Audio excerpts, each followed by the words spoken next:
अस्सलाम वालेकुम, मेरा नाम आमिना अली कमाल है। अस्सलाम वालेकुम, मेरा नाम आयशा फजलुर रहमान है और डिजी स्किल्स ट्रेनिंग प्रोग्राम के क्रिएटिव राइटिंग कोर्स में मैं और आमिना आपकी इंस्ट्रक्टर्स होंगी।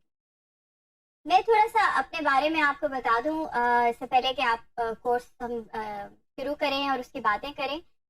मेरा जो ताल्लुक है वो डेवलपमेंट सेक्टर, पब्लिक सेक्टर और कॉर्पोरेट सेक्टर से है, यानी कि कोई 25 साल से ऊपर का मेरा वर्क एक्सपीरियंस है। और जो चीज़ इन सारे जो मैंने काम किए हैं, चाहे वो गवर्नमेंट के साथ हो, यूनाइटेड नेशंस के साथ हो, वर्ल्ड बैंक के साथ हो, या जो कॉर्पोरेट इदारे हैं उनके साथ हो, एक जो चीज़ कंसिस्टेंट रही है वो राइटिंग रही है। तो जहाँ पर भी मैंने काम किया वहाँ राइटिंग जो है वो बहुत ज़रूरी रही है। तो I have a whole many many years of experience in writing. मेरा background as a school teacher है। मैं कुछ अरसे तालीम के शोबे से इस तरह मुंसलिक रही हूँ कि मैं क्लासरूम में थी। उसके बाद मैंने डेवलपमेंट सेक्टर ज्वाइन किया जिसमें टीचर्स ट्रेनिंग्स, टीचर्स के लिए तदरीसी मवाद तैयार करना, ये सारे काम मैंने किए हैं। अब हम अगर बात करें कि मुझे लिखने का शौक क्यों हुआ, तो या लिखना मेरा शौक क्यों है, why creative writing where I am concerned. जब आप बहुत ज़्यादा पढ़ते हैं और किताबें पढ़ते हैं तो इंस्पिरेशन मिलती है कि लिखना चाहिए। और फिर आम फहम ज़िंदगी में भी मैंने देखा है कि लिखना जो है वो बहुत ज़्यादा इम्पोर्टेंट होता चला जाता है। आप काम करते हैं तो आपको लिखना पड़ता है, आप घर में बैठते हैं तो ग्रोसरी लिस्ट लिखनी पड़ती है। लिखने का काम जो है वो ख़त्म ही नहीं होता। तो आहिस्ता आहिस्ता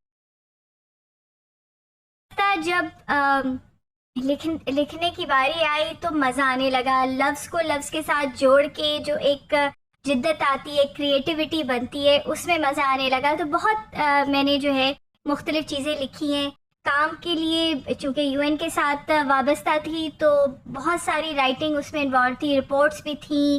क्रिएटिव राइटिंग में आप जो सारा मीडिया से रिलेटेड काम होता है वो सारा काम किया है। प्रपोजल्स होते हैं, रिसर्च पेपर्स होते हैं। उसके अलावा मेरी अपनी काफ़ी पब्लिकेशंस है, उसके लिए बहुत लिखा, और जो अखबारात हैं उनके लिए बहुत लिखा। तो लिखना जो है वो काम के साथ भी एसोसिएटेड था। फिर आहिस्ता आहिस्ता इसका शौक भी होना शुरू हुआ। तो हाल ही में कुछ पब्लिकेशंस मेरी और क्रिएटिव राइटिंग की निकली हैं जो कि ऑनलाइन जो पब्लिशर्स होते हैं वो अब they are looking at publishing those as well.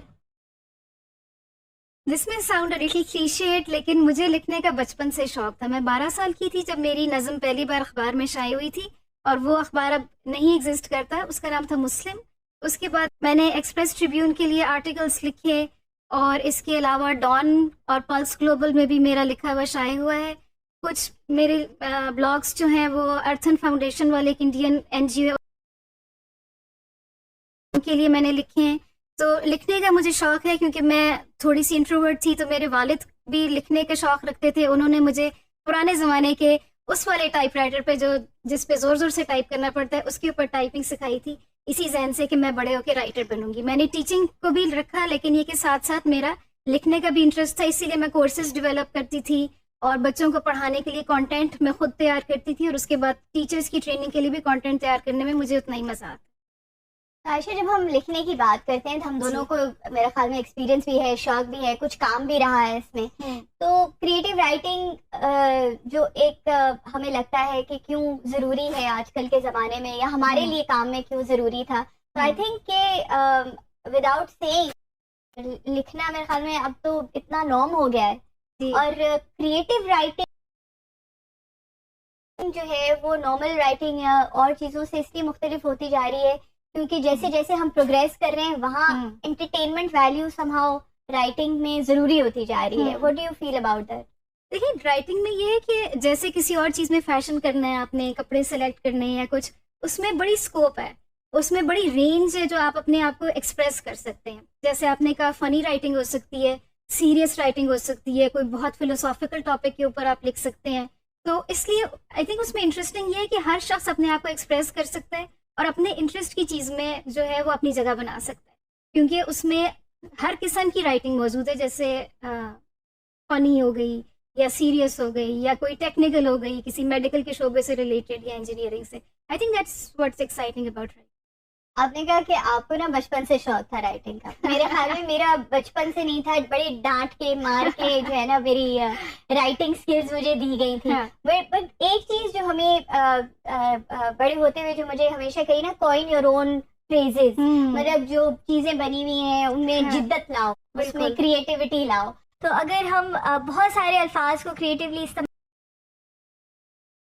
करें, जिसको हम कहते हैं कि जक्सटपोजिंग द वर्ड्स टुगेदर, यानी कि एक लफ्ज को दूसरे लफ्ज के साथ जब हम क्रिएटिवली इकट्ठा लगाते हैं तो उसमें बड़ा मजा आता है। वो जो एक पूरा क्रिएटिव प्रोसेस होता है वो एक बड़े मजे का होता है कि आपने एक लफ्ज लिया जिसका शायद कोई और माने भी हो सकता है, और भी उसकी कोई एक एसेंस जो है उसका बदल जाता है कि आप उसको किस कॉन्टेक्स्ट या किस सिचुएशन में इस्तेमाल करते हैं। मगर मैं जो हूँ इस लफ्ज को अगर इस तरह इस्तेमाल करूँ तो शायद इसका माने, इसका जो पूरा वो एक एसेंस होता है वो बदल जाए, तो उसमें भी एक क्रिएटिव मजा आता है। Have you had that experience? बिल्कुल ऐसे ही है क्रिएटिव राइटिंग। देखिए उसमें मजा पढ़ने वाले को भी तभी आएगा और लिखने वाले को भी, जब आप उसमें कुछ नया कर रहे हैं और आप अपनी ट्रू ऑथेंटिसिटी को आप एक्सप्रेस कर रहे हैं। जब मैं स्कूल कॉलेज में थी तो मैं, क्योंकि जैसे मैंने कहा कि मैं जरा इंट्रोवर्टेड थी, तो मुझे स्टेज पे जाने से इन सब चीज़ों से ज़रा खौफ आता था। तो लिखना और अपने आप को लिखने से एक्सप्रेस करके, that was a way for me to get appreciation from people and get acknowledge and communicate. और इस तरह से मैं अपनी टीचर्स की, अपने फ्रेंड्स की तवज्जो हासिल करती थी। तो मेरे लिए उसमें ये मज़ा था। आई थिंक हम दोनों को अब जो ये कोर्स हम आगे करने जा रहे हैं उसमें बात उसके बारे में ही बात करते हुए मजा आएगा, and we hope that you are able to learn little from us as well.